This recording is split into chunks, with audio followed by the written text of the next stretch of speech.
Ukiona mwanamke anakujibu majibu haya, umempiga swali, umemtongoza, anakujibu majibu haya, yani kila siku unapomtongoza anakwambia maneno haya, jua ya kupendi takataka, achana naye, unapoteza muda, anataka pesa zako.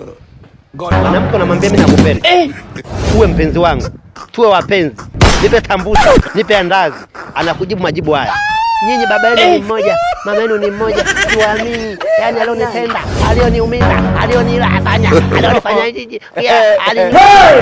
nilimpa moyo wangu, nikamthamini, amenitenda, nyinyi baba yenu ni mmoja, mama yenu ni mmoja. Muulize, huyu aliyokuumiza wewe ni Mkristo Mwislamu? Dini gani? Zebu gani? Tumbo gani? Yani amezaliwa kwa tumbo leusi leupe na mama yake mfupi mweupe. Ametuka menyoa. Anaenda kanisani, mvivu kanisani, aende kanisani. Darasa la ngapi?